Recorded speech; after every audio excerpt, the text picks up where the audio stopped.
Project 1, Section 1. In our society, citizens try to make connections and justify the actions of others. What they should be paying attention to is the theories and ideas that are behind these connections and actions to further their understanding of their culture. The idea of the single story was brought to us by Chimamanda Ngozi Adichie. her Tik Tok about the idea of a single story. The idea of a single story is that we have one perception of something, someone, and we stick with that, and we only remember that one thing. This phenomenon happens a lot in like the news and mass media, but the concept of this is very dangerous to our society. People become so close-minded that they only remember one thing, and it can be a harsh one particular notion about person, place, or thing. But for example, the speaker talked about her childhood in Africa and her coming to the US. When she came to the US, people had this notion that she came from such a poor and dilapidated country. But this wasn't the case. This was just their single story or thought about Africa. Africa isn't always poor, impoverished, and dilapidated as the mass media seems. We only hear one thing about Africa, and that becomes our whole idea of what Africa is like. And even that is false. What we need to start doing is see the other and different perspectives of a story from multiple views, and not just be so blindsided by everything we hear. The main takeaway from the single story was we need to change the perspective and make a different story for ourselves. Not just one, but many. In this class, we learned about semiotics, which is the science and symbols and studying culture and how they're used. Semiotics is everywhere. We can see signs and symbols in advertisements, commercials, TV, in different brands and everything. It literally is everywhere, and there's no way we can escape that. The 3 key learning theories. The first one is the Walker-Fisher narrative theory, which basically says we don't remember a list of rules, we remember by storytelling. An example of this is religion or passing down like a family recipe. When we talk about recipes, we often relate back to like a grandmother cooking and how the food was special and created a connection between the family members. And that recipe is soon passed on to generation to generation. Like religion is both orally transmitted and visually transmitted by like the Bible, the Torah, etc. We read, but we also have our family to enlighten us on how religion made such a big difference in their life, and or talk about biblical stories. The next theory is the social learning theory, which means that we learn through observation, not really firsthand, but through stories. Observations can be made through watching a movie, interacting with children, or learning lessons through stories by friends and family. We watch a movie and we can learn through an example from the characters or just interacting with one another. What we learn is life lessons through this theory. The cultivation theory, which goes hand in hand with the idea of the single story, which basically says we are exposed to something once over time, but later becomes a full truth. The cultivation theory conveys that after people are repeatedly exposed to a certain concept or idea, that becomes their whole truth, which this is a very dangerous notion for a person. An example of this, it could be politics. In the mass media, people only stick to one source of news, and they create an idea that that's the whole truth and there's nothing different from it. This can create arguments with friends and family when people don't see the other side of the story or the different perspectives. This can happen with anything and anyone. Like, it doesn't have to just stick to politics, but that's like the most famous example. The duality myth. Duality myth is about how, as a person in our society, you either want to fit in or stand out. This becomes difficult in our day and age when we want to stand out by having the newest iPhone or having the best car that was just created. But we often want to fit in and hide from reality a lot, even if it's just by little problems or just by conforming. An idea of when a person conforms to society is when they drive. They don't want to like take a bus or have a friend give them a ride. They rather fit in by saying, "Oh, I have a car. I can take my car to a certain place." They don't want to stand out and draw attention to themselves, saying, "Hey, can you please give me a ride?" That could make a different perspective from the others, which they don't want.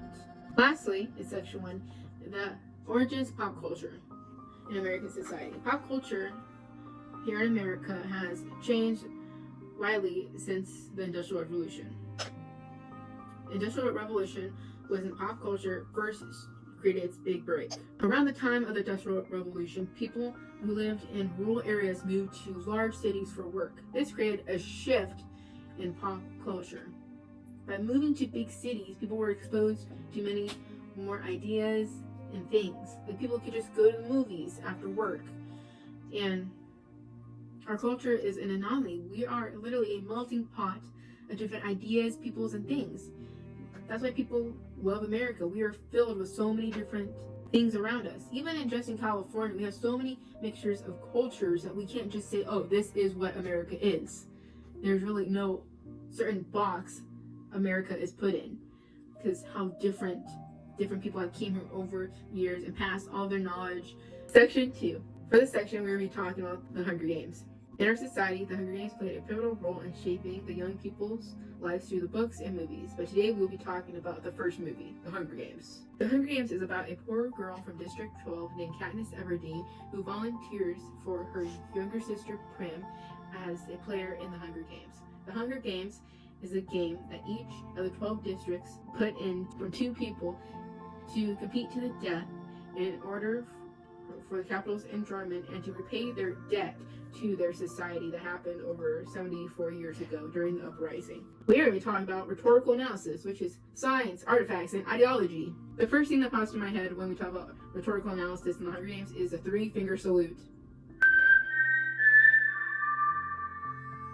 The 3-finger salute is a sign to the people watching Katniss on screen and to her fellow players. They do this as a sign of remorse or a sign of solidarity to each other. Another rhetorical device that's not really seen in this trailer per se, but in other ones, is the Mockingjay pin. The Mockingjay pin is a symbol to many of the poorer districts that Katniss will later become an ally and the face of the rebellion that will come in the future. I think another big sign or artifact is the clothing between the poor districts and the capital. The poor districts wear hand-me-downs and only look relatively nice during the reaping of the games. That's where they find out whether or not who's going to be picked to play. While the capital is seen in futuristic clothing that we in our society are not used to at all. I think another big sign is at the end of the trailer from 10 to 1. I think another big factor is the technology at play in this trailer. We often see them going on a bullet train to the Capitol. I mean, in our society, we don't really have bullet trains in America, that's for sure. Even at the whistle at the end conveys an important message. The song they play is the whistle that all the other districts do. It's kind of like a call-in response to each other to know if they're okay, which will be found out in the other movies. Let's move on to narrative analysis, which is morals and values of a story. I think the moral of the story was appearance isn't everything. She came from a poor, impoverished district where no one has won in many years. People believe that she was unfit and wouldn't win the games because of her background, but this was not true. She was one of the most skillful players in the game, even had a top score when they scored them based on their athletic abilities in the movie. Dramaticist point of view, which is the rule-breaking behavior and why we forgive them. One of the major rule breaks in this movie is how much people kill each other. Katniss does have to kill many people in order to survive. This is rule break, but we forgive Katniss because she's such a lovable character in the books and movies, but also that she had to kill them in order to save herself and come back home to her sister and her best friend Gale. Overall, all the children who have to play in the Hunger Games are rule-breaking behavior, but we forgive them because it's the society that makes them this way. They're not purposely trying to kill them. I mean, some do from certain districts, but overall, they don't want to kill them. They just want to go back home and live their lives. But it's the society and the capital that forces them to compete in these games for their own entertainment. Overall, I would just like to add that this could add to the idea of the single story because Katniss Everdeen was from one of the poorest districts, but she was able to succeed even though people thought otherwise of her. Even by her appearance, people thought that she was weak and frail and didn't have any advantages for the games. But this proved wrong when she was so skilled at archery, which you see in the beginning of the trailer. Section 3. Over the past couple weeks in this class, my views and perceptions have definitely changed by pop culture. I believe that I now look more closely at TV commercials, movie trailers, and advertisements all around me.